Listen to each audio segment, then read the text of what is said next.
afternoon, this is Machinetta here. I'm at the Keyhouse at Munich Fabric Start, and I'm sitting with David.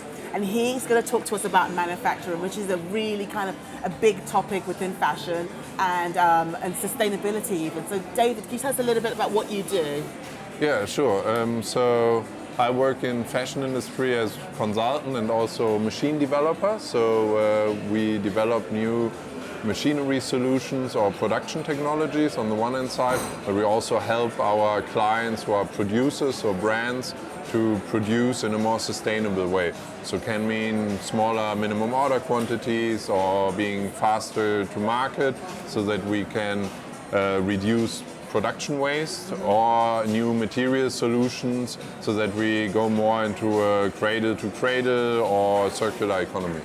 So, coming on to production waste, which is a really big topic, and it was something that a lot of people discussed in 2019. How are you going about changing that? How are you going about making that less? So I think one very important thing is education.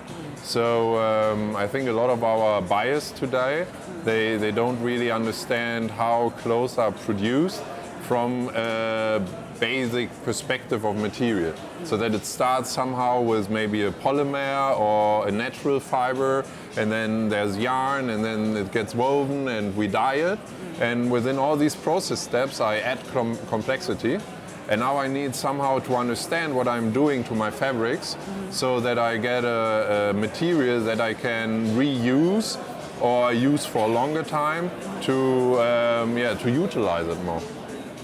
In the industry, we are seeing a lot of production of new materials, which I find pretty exciting because it's a change that's going to hopefully make the fashion industry less pollutant.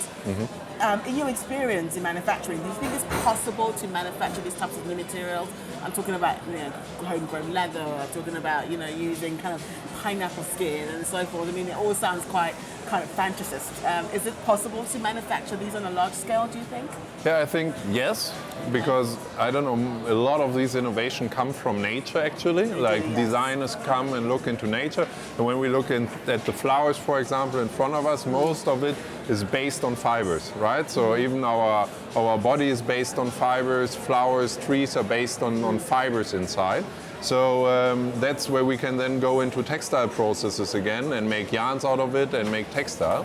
But I think what is key here is that you collaborate in a very early stage with people who are already experienced in this. So if you are a designer or you are a material innovator, you should, from my point of view, in a very early stage come together with a technical expert who knows how you spin a yarn out of this, so that you can really process, for example, your orange peel off in a way that you can make a really great product that can then be used by the industry.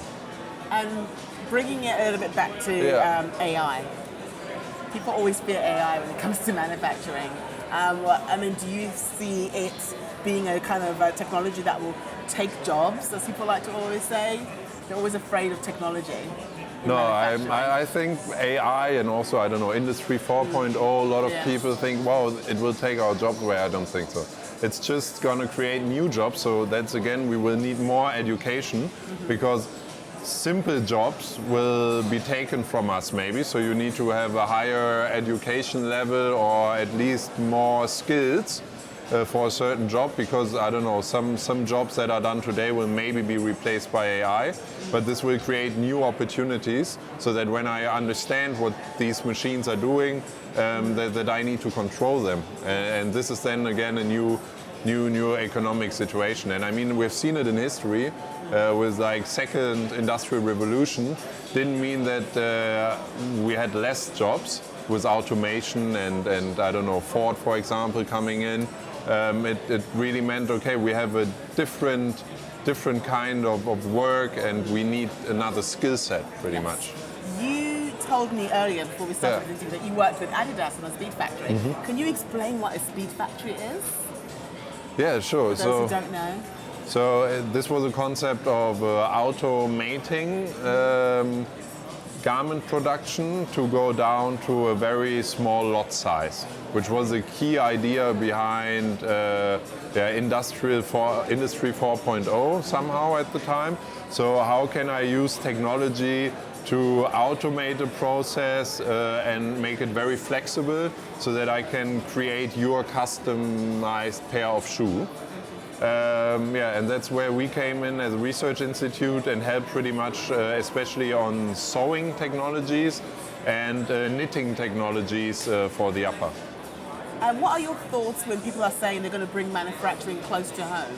Because it's always been cheaper to manufacture abroad in places like Bangladesh. Do you think that it's going to solve this kind of like sustainable problem if you manufacture more closer to home?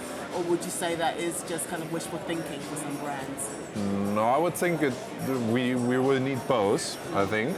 So we will need on one hand side large-scale manufacturing for basic products.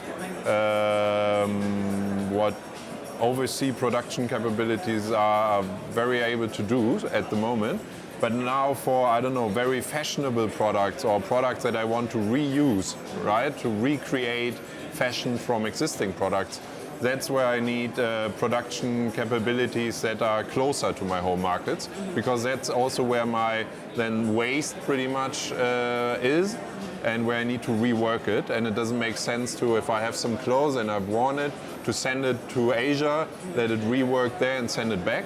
But for these things, we need new production capabilities, but they will look very, very different to what we know as a production site in Asia. One of the biggest problems that I have identified is the fact that is the order of minimums in manufacturing. People always say that there's always like a £10,000, 10,000 you need them all, 20,000. Do you think we need to kind of eliminate that a little bit, so then we kind of do made to order, or we kind of order smaller amounts so people don't kind of consume so much?